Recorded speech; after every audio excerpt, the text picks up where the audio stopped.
Welcome to Bennett's BikeSocial. We are in Modena in northern Italy, not too far from Ferrari HQ, but more importantly, we are here to ride the new KB4 Bimota.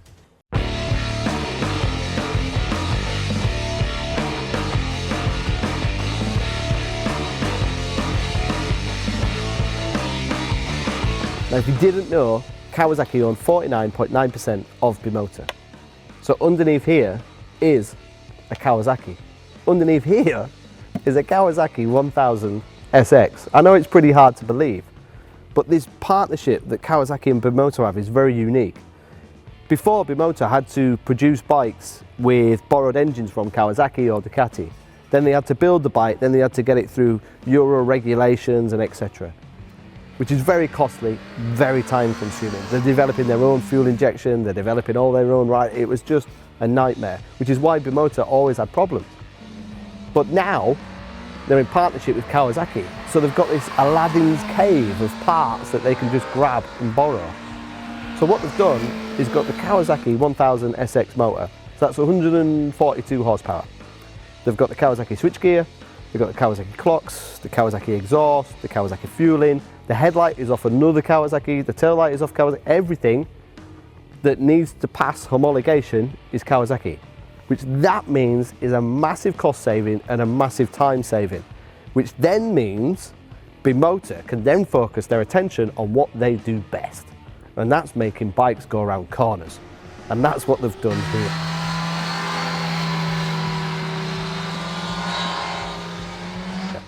Bimota call this their sports tourer, but for me it's right at the spectrum of sports. We've only rode it on track in standard setup.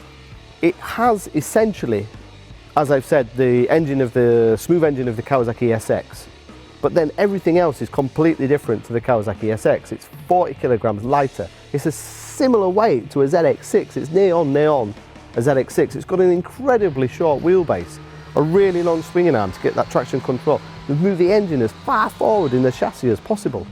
And to do that, they didn't even have enough room for a radiator. So the radiator's underneath the seat. And the last time I rode a bike with a radiator under the seat, I think it was a Benelli or maybe the famous Britain, which is why you've got these giant carbon air scoops to cool the radiator underneath the seat. This is not a design, this was not drawn up by somebody in Italy who went, oh, I want the bike to look like this. They wanted the bike to handle in the way it did, which is why the radiator was here, and then they designed it, not the other way around. Some bikes are designed and sketched lovingly, and then they put the engine where they want to fit the design. This is the other way around. They did it this way, and then they have to design around it, which is why you've got this beautiful carbon scoop.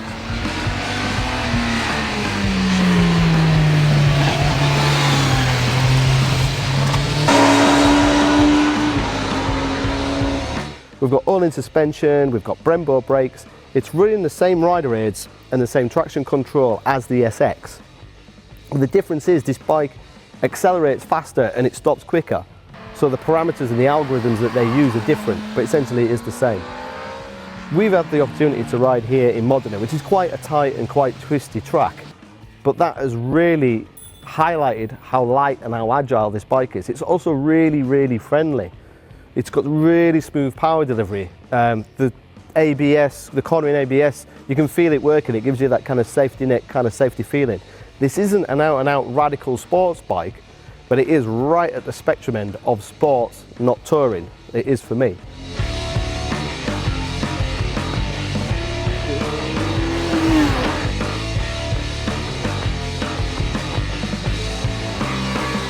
I can't wait to try it as a touring bike. I mean, we've got cruise control and it is comfy and it is quite roomy. There's no room for a pillion, but why would you want one anyway? But on track, it's been really impressive. What I'd really want to do though, I really would love Bimota to like remove everything, remove the headlights, remove the mirrors, and forget about Euro 5 and put a big exhaust in it and let's go racing. But in terms of what it is and how it looks and how it feels today, it's a big thumbs up.